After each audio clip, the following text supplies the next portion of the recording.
नमस्कार दोस्तों, USBRL के एक नए एपिसोड में आपका स्वागत है। आप देख रहे हैं बलविंदर सिंह के वायरल वीडियोस और मैं हूं आपका होस्ट एंड दोस्त बलविंदर सिंह। हाजिर हूं USBRL के एक नए एपिसोड के साथ कुछ नई जानकारियां, कुछ अहम जानकारियां, कुछ रोचक जानकारियों के साथ। उधमपुर श्रीनगर बारामूला रेल परियोजना जो कि जम्मू कश्मीर यूनियन टेरिटरी के अंदर बन रही है, ये जम्मू को कश्मीर से और कश्मीर को पूरे देश से जोड़ती है और ये एक वैकल्पिक महत्वाकांक्षी रेल लिंक परियोजना है। ये 3 पार्ट में बनाई जा रही है, उधमपुर कटरा, कटरा बनिहाल और बनिहाल बारामूला। तो इसके 2 पार्ट जो हैं वो कंप्लीट हो चुके हैं और कटरा उधमपुर जो है ये पार्ट कंप्लीट हो गया है, 28 किलोमीटर का है। और बनिहाल टू बारामूला जो है वो भी 161 किलोमीटर का पार्ट जो है कंप्लीट हो गया है। ये बीच का हिस्सा जो है 111 किलोमीटर का, इस पार्ट का काम जो है वो चल रहा है ज़ोर शोर से और ये अंतिम चरण में है। अंतिम चरण के इन पलों को मैं आपसे साझा करने के लिए इस प्रकार के वीडियो लेके आता रहता हूँ। अगर आप मेरे चैनल पे नए हैं तो प्लीज़ मेरे चैनल को सब्सक्राइब कर लें और जानकारी अच्छी लगे तो वीडियो को शेयर करें। तो दोस्तों, T2 की एस्केप टनल से होते हुए हम पहुंच चुके हैं T1 और सामने देखिए ये T1 का पोर्टल है और T1 का अपडेट काफ़ी दिन से नहीं मिल पा रहा था, तो आज हम लेटेस्ट अपडेट T1 से लेकर आपके सामने हाजिर हुए हैं और उम्मीद करते हैं कि आपको पसंद आए। ये जो विजुअल्स आप अपने मोबाइल स्क्रीन पर देख पा रहे हैं, ये T1 और T2 को जोड़ने वाला रेल ब्रिज है। इसकी लंबाई की बात करें तो ये 25 मीटर के आसपास का है और T1 और T2 को जोड़ते हुए ये तैयार हो चुका है। ये T33 जो T1 है उसका नंबर चेंज हो चुका है और इस T1 के पोर्टल से निकलता हुआ बेशुमार पानी जो मडमैला हो चुका है, ये केमिकल और सॉइल पार्टिकल के साथ यहाँ पे निकल रहा है और इसको एनवायरनमेंट के मानकों को ध्यान में रखते हुए इसका सेडिमेंटेशन टैंक के अंदर से होके प्रक्रिया से गुजारा जाता है और ABCI कंपनी और कोंकण रेलवे के द्वारा एनवायरनमेंट के सारे मानकों को पूर्णतः फॉलो किया जा रहा है। और ये सामने जो बिल्डिंग देख रहे हैं ये T1 P2 पे पावर बिल्डिंग है और पावर बिल्डिंग में आप देख रहे हैं कि बड़े बड़े ट्रांसफार्मर इंस्टॉल हो चुके हैं। और ये जो सामने विजुअल्स देख रहे हैं ये T34 है, T2P1 इसको पहले कहा जाता था, अब ये T34 हो चुका है और इसके साथ ही ये मेन ब्रिज जो T1 T2 को जोड़ता है। और सामने जो बिल्डिंग आप देख रहे हैं वो T2P1 पे पावर बिल्डिंग है और ये ऊंचे पहाड़, ये भौगोलिक परिस्थितियां और इन भौगोलिक परिस्थितियों में इस प्रकार के कार्य को अंजाम देना अपने आप में ही बहुत चैलेंजिंग है। और ये जो पर्वत आप देख रहे हैं ये पहाड़, यही इसके पीछे माता वैष्णो का मंदिर है और यहाँ पे एक रोप वे का भी यहाँ पे इंतज़ाम किया गया है जो माता वैष्णो के लिए सामान के ट्रांसपोर्टेशन के लिए यूज़ किया जाता है। और ये नाले में आप देख सकते हैं, इसमें पानी जो है इसका बहाव भी देख सकते हैं,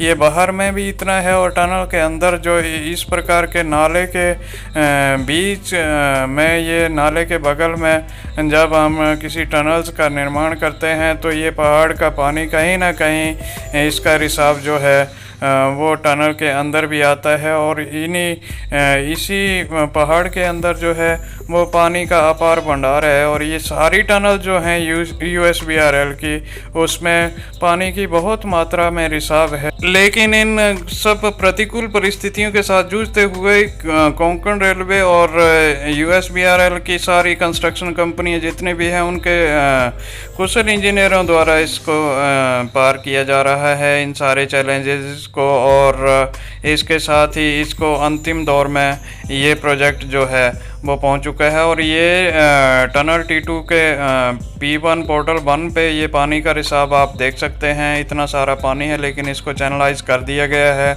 और चैनलाइज करके इसको नाले में ड्रॉप किया गया है। और यहाँ पे T1 जो कि अब T33 है, वहाँ पे आप देख सकते हैं बहुत सारी एक्टिविटीज जो हैं उनको अंजाम दिया जा रहा है। और वीडियो में बने रहिए, हम T1 के अंदर चलेंगे और ये मैं T2 के अंदर का पोर्टल 1 के अंदर का दृश्य आपको दिखा रहा हूँ। यहाँ पे आप देख सकते हैं लाइटिंग का काम, सिग्नल लाइन का काम, केबल का काम जो है वो ऑलमोस्ट हो चुका है, पावर ड्रेनेज का काम हो चुका है, पानी को चैनलाइज कर लिया गया है और ये यहाँ पे आप देखिए ये है T2 का एस्केप टनल, जो T34NR एस्केप टनल के नाम से अब जाना जाता है, और नंबरिंग इसका T34 हो चुका है एस्केप टनल। और ये जो टनल्स का नंबर है ये जम्मू से स्टार्ट की है। और ये जो ब्रिज आप देख रहे हैं ये ब्रिज भी कंटिन्यू रहेगा, क्योंकि ये ट्रांसपोर्टेशन के लिए एस्केप टनल का एक्सेस रोड है, और एक्सेस रोड के बीच में ये नाले के ऊपर ब्रिज है। और यहाँ पे एस्केप टनल में भी आप देख सकते हैं कि पानी का कितना रिसाव है, और इस रिसाव से आप अंदाज़ा लगा सकते हैं कि पहाड़ में कितना पानी का बहाव है। और यहाँ से आप एस्केप टनल के पोर्टल से आप देखेंगे तो T1 का नज़ारा आपको इस प्रकार का दिखेगा। और इस प्रकार से अभी हम थोड़ी ही देर में T1 के अंदर चलेंगे। और ये जो इक्विपमेंट आप देख रहे हैं ये कटर है, और कटिंग ये लगभग 1 मीटर का कटिंग व्हील आप देख पा रहे हैं। ये हाइड्रोलिक ऑपरेटेड है, और इसको रॉक को काटने के लिए यूज़ किया जाता है। और ये जो यहाँ पे देखिए ये T1 के अंदर का सफ़र हमने स्टार्ट किया है। ये लगभग 8.6 मीटर का इसका डाया है, और डी शेप का ये टनल है। और इसमें पानी का बहाव आप देखिए, ये पोर्टल की तरफ का दृश्य है। और ऊपर आप डक्ट पाइप देख रहे हैं जो वेंटिलेशन के लिए यूटिलाइज किया जा रहा है।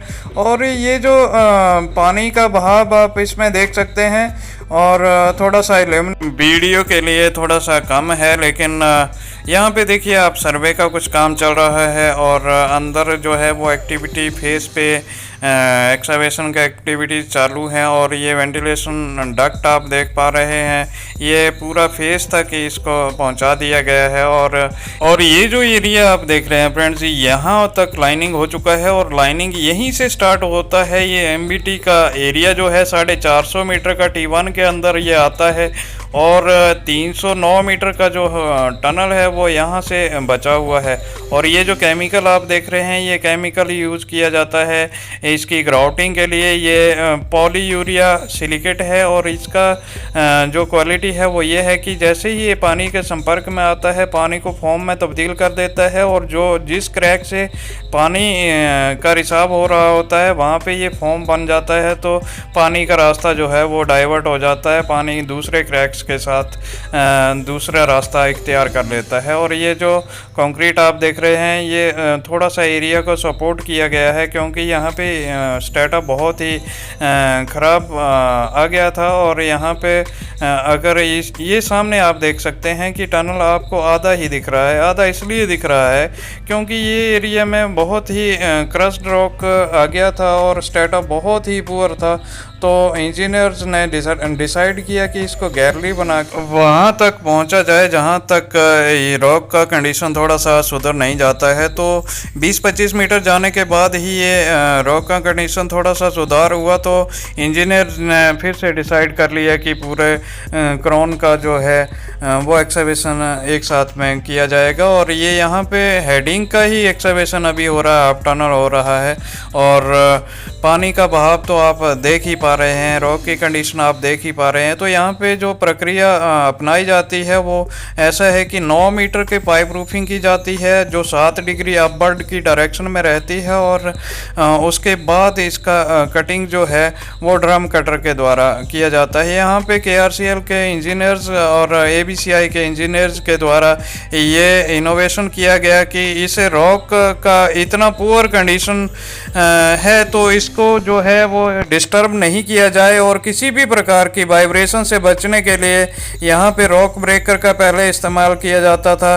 वो रॉक ब्रेकर का इस्तेमाल नहीं करके इसमें ड्रम कटर का इस्तेमाल किया जाता है, और स्टील एंकर की जगह फाइबर एंकर को रिप्लेस करके वाइब्रेशन को बिल्कुल एलिमिनेट किया गया। और वाइब्रेशन को एलिमिनेट करने का फ़ायदा ये हुआ कि फ्रेंड्स T1 में जो प्रोग्रेस है वो हाईएस्ट प्रोग्रेस 25 मीटर का आसपास का सूत्रों के अनुसार हुआ है, और इसका जो पेंडिंग काम है वो 39 मीटर्स ओनली जो है एक्सकवेशन यहाँ पे बचा हुआ है, और 15 दिसंबर का इसका टारगेट डेट लिया गया है। और 15 दिसंबर तक अब हम महसूस कर पा रहे हैं कि 15 दिसंबर तक जो है वो T1 का एक्सकवेशन का काम जो है वो कंप्लीट हो जाएगा और इसका ब्रेक थ्रू देखने को मिलेगा। और बहुत ही जल्द इसको ब्रेक थ्रू करने के बाद अप्रैल तक हम ये अंदाज़ा लगा सकते हैं कि यहाँ पे लाइनिंग का काम कंप्लीट होकर ट्रैक लेइंग का काम जो है